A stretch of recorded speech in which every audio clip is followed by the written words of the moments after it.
Hey guys, my name's Todd Falk. I'm the marketing manager here at KRB Machinery. I'm standing in front of the Barform 616 3D machine. We thought it might be a good idea to follow Scott Hartman around, our subject matter expert. Scott does a great job demoing the machine and showing you all the features and benefits of it. So without further ado, here's Scott Hartman to show us the Barform 616 3D.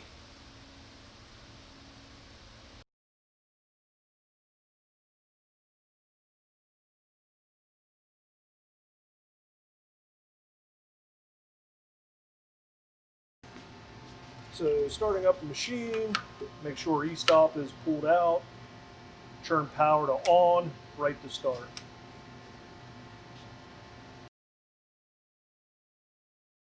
So loading the bar, basically the way it works is grab a stick of rebar, put it in between the actual dry rolls, primary dry rolls. They will be open and the door will be open when there's no bar in the machine. So once you actually load the bar in between the rolls, come to the console, press the preload left and right button together and hold. The bar will be set in automatically and will actually reach the shear and then nip the end off so it's flush with the shear.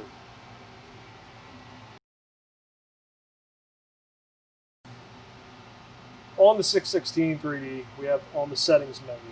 You go to the settings, we actually have different tabs over here to what you select. So the very first one is actually where you set up the number of bars you're going to be running, your stock length, and your run out length. And if you want to run either an imperial or metric. So we're running number 5 bar, which you can only run one number 5. So we have it set for 1. Our stock length we're using right now is 20 foot, and our run out length is 1 foot. If I would change the stock length, what I do is, if you see the color of the box, correlates with the bottom here, the color with the bottom. It tells you actually stock length feet. So if I turn that dial, I can turn it to say if we start using 40 foot stock length, or even 60. But we're using 20, so we're going to leave it at 20.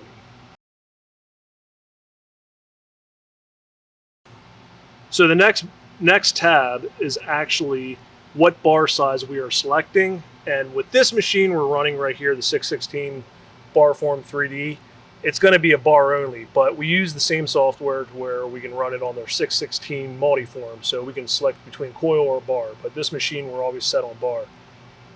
So we have 5 bar selected because that's the material we're running, but if I hit the down arrow, then I can actually pick 4 bar. It tells you your settings of your pin diameter, and how far the actual striking pin is away from your center pin.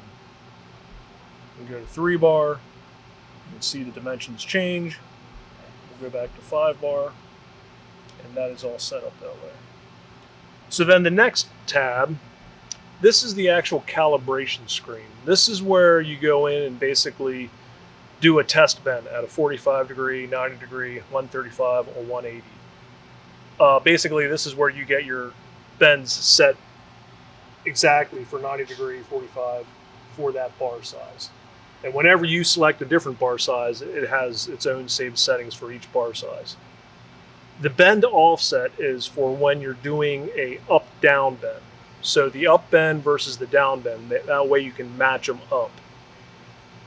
So the way we change this is, same thing, color of the box correlates with the actual dial. So if I want to change like the 45 degree overbend a little bit, I just turn the dial clockwise, it will take it up, or if I go counterclockwise, it will go down. Same thing with the 90, same way with the 135, same with the 180, and the same way with the actual bend offset. And the nice thing about this is when you actually load the material into the machine, you can actually do a test bend right here. That way you're just on the screen and not programming an actual shape.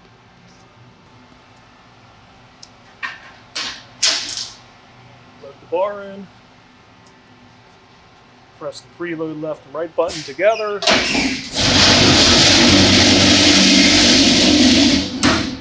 Okay, bar's loaded. So now if I want to use these test functions, I put the machine in auto by hitting the button here. So now you can see the check marks become highlighted. So now what I can do is press that check mark and it will spit out a 90-degree bend for me.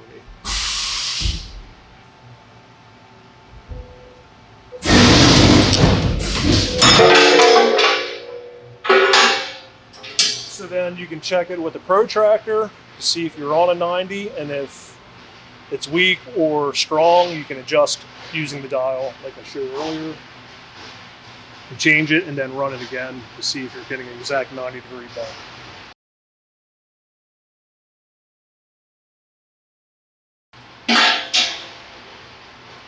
Okay, next tab.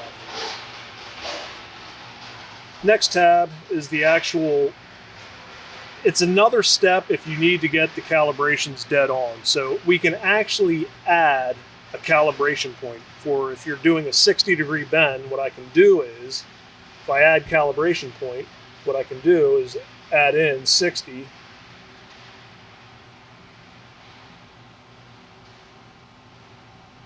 I added a 45. So 60. And then what I can do is then adjust accordingly, and I can actually test that 60-degree bend. It's more of a finite calibration setup. Normally with the 45, the 90, and the 135 and 180 is normally very good even without adding these extra calibration points. And if, of course, you add it in, you don't want it there, you can actually just hit remove, and that will remove it also. So then the next tab is our actually feed calibration part line. We do a 2-foot feed, so if I actually hit the check mark, it will spit out a 2-foot piece of bar. You measure it and make sure it's right at 2 foot, and then basically if you need to adjust this, the same thing is you adjust your length by using the yellow. I can take it by increments if I need to, and then I hit adjust length and then run the part again. And then, okay, last tab is the utilization. Whatever date I picked on, it's telling me right now, since this is today's date, we ran number 5 bar and we ran 119 pounds so far.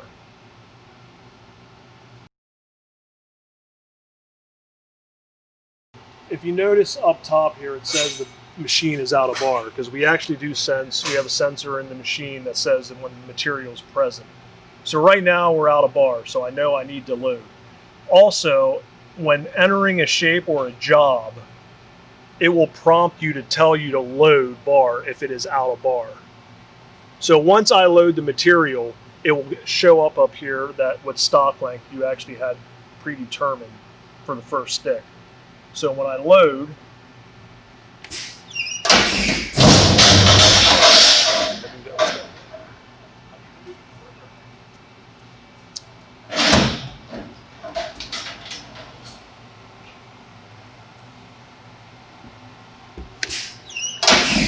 so when bar gets to the shear, as you can see, stock length went to 20 foot.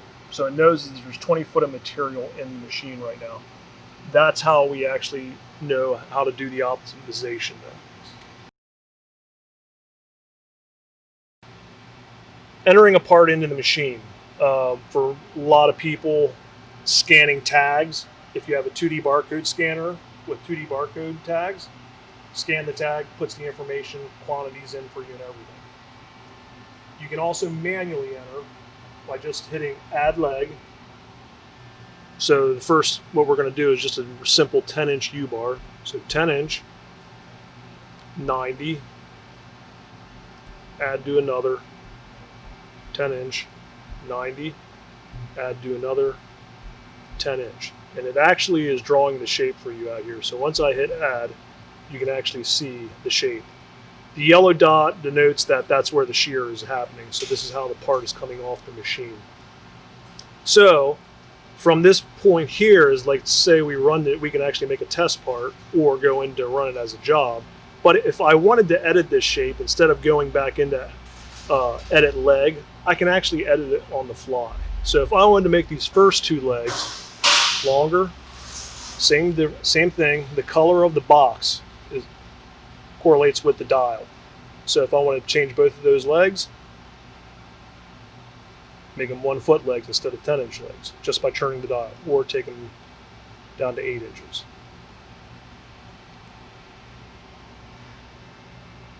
Same thing with the angle. Let's say I want to change the angle of that middle bend. Unhighlight, highlight, change the bend angle. Let's say we want a 135 on that leg. Or let's put it back to a 9. So now that I have the shape entered, I'm happy with the way the shape is. I could actually make a test part by putting the machine in auto and running make test part to make sure it's okay, and it will count down the material we use. As you can see, it counted the material down. If I'm happy with the shape, then what I can do is actually go to add the job. So now if I go to job, that shape I last entered or added in is at the very bottom. I have other various shapes in here already. So then if I want to add the total count to that, I highlight that. As you can see here, yellow box, green box, and down at the bottom also, parts completed, parts total. So if I need 50 of those, I turn the parts total dial, and there's 50. And bundle count, what that is if you have a tag, say, for 500 pieces, and you want to bundle them as 100 each, this is where you would change your bundle total. So maybe I want to bundle these 50 pieces in 25 each. So after 25 pieces come off of this shape, then it tells you that your bundle is finished, and then press continue to run 25 more in that bundle to complete out that 50 total of the tag. And if we want to edit the shape from here real quick, let's just say, if I hit edit, it takes me back to that main screen. So let's say I want to speed it up. If I change the bend speed to speed 9 and the feed speed by turning the dials. And then once I do that, I hit update job part, go back to job, I'm right there. So now that we have that selected, I have another one selected. Let's pull that out. From there, I go to run. Press run. It's optimizing it, figuring out how many parts it can get out of that length of bar. Press continue. Shows me it's going to run 8 of them. And then from there, I just press continue, and it'll spit out the parts.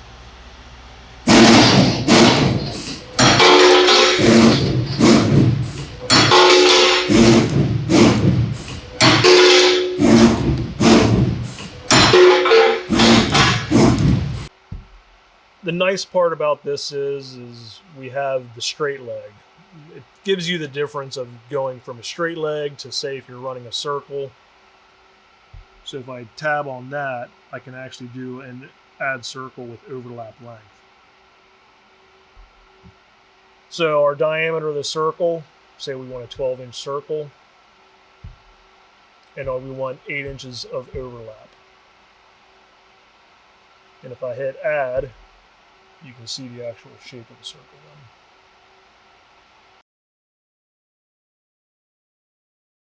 So the other ways to actually enter shapes into the machine also is we actually have our library. We can actually set up, we have some custom shapes set up already. So we have a custom library, which you can pull shapes or save into. I have a standard library to where I can select a standard type 302, load it, it enters all the information, and then I can adjust the angle, the lengths accordingly. And then if I hit add the job, that will add that to the job itself. But let's say we have a special shape to where, let's just say we run this shape a good bit to where I'm just going to change this length. I know it looks a little weird, but we're going to do this. So now if I go to library, save the library, I can enter in the name what I need to save it as a special shape. So let's say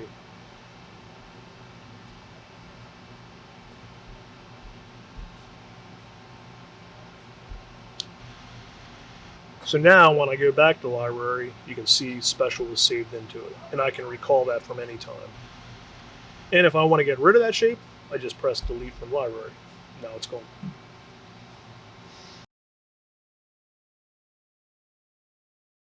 When we go to job, as you can see, I have numerous parts in setup already. So what I can do is I can select this shape, this shape, this shape, and we'll throw in that one at the end. So right now I have 1, 2, 5 selected. So what happens is when I go to run and I hit run, it's optimizing. It will show down here how many it's going to run of those parts. So 5 of this shape, it will stop, then you must press continue to move to the next shape. 3 of the U-bar, and then pause again, and then you must press continue, and then 2 of the other shape. What happens is the computer itself is optimizing the bar and picking from those 5 shapes. So basically, once you run a few of these, and you actually might complete one of these tags, it will fill in with one of those other parts that you're still out of those 5 shapes. So this does change after each load sometimes, especially the quantity of each shape. Unless you're running like 500 thousands of parts of the same part, then it's going to be that same part over and over and over.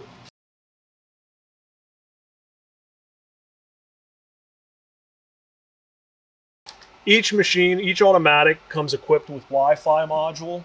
So if you actually have Wi-Fi in the shop, we can do a remote connection to it to either do updates, also to check if you're having an issue with the machine. Main menu, if we press Diagnostics, we can actually check inputs and outputs of the machine to show what's actually happening. So right now, if I press, say, the continue button, you can actually see that input turning on. Just helps diagnose if there is a problem going on in the machine. If I press the pause button shows up the input. Same way if I open up the front door.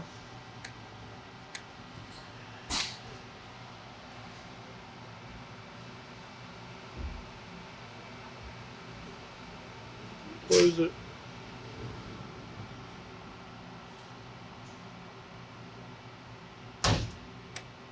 So I can check most of my inputs, what's going on with it. So when we press an E-stop, shows machine error. Also the input for console E-stop is pressed. Press on the box. Then if I don't know exactly what's going on, if I temp recover, I hit show me more.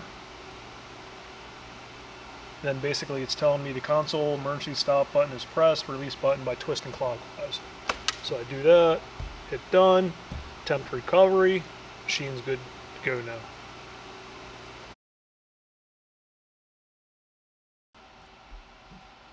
The capabilities of this machine also has help videos. So if we press the help button, it will have a list of different videos to cover each subject.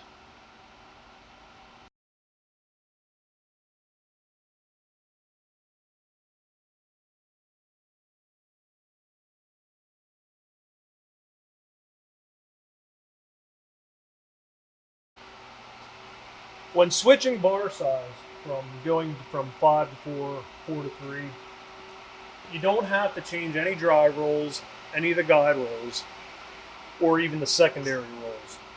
The only thing you're actually replacing is the stationary shear blade and your actual bend pin. And the way to remove a bend pin is with the extractor tool, insert, and only turn in until you start to see the pin move on, start to come out. Then slightly tap back until it pops out. Then when replacing bend pin, make sure area is free of scale inside and also the outside, just to make insertion of bend pin easier. And then to insert, slide in, and then just give a tap with your palm. And then adjust your striking pin. What the controller actually tells you for bar size, your measurement is from outside to outside. Oh, stationary blade, remove 4 bolts, make sure free of scale, insert correct blade per bar size, 4 bolts back in.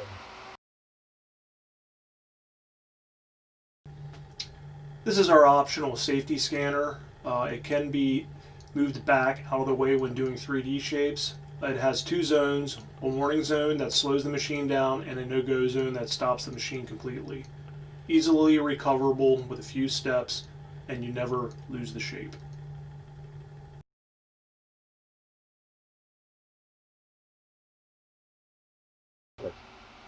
At the end of every shift, to keep up with daily maintenance, try to keep the front and under the front door, remove scale as much as possible.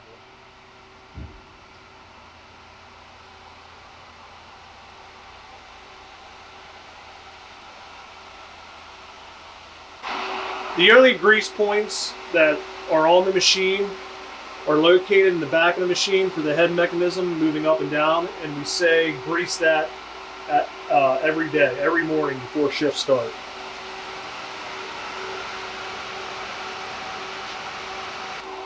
Gear oil change. The gear oil, we say do that yearly. Depending how much production, if they're running 2 shifts, I'd say every 6 months then. But if they're running in 1 shift, every year, change the gear oil. 3 gearboxes.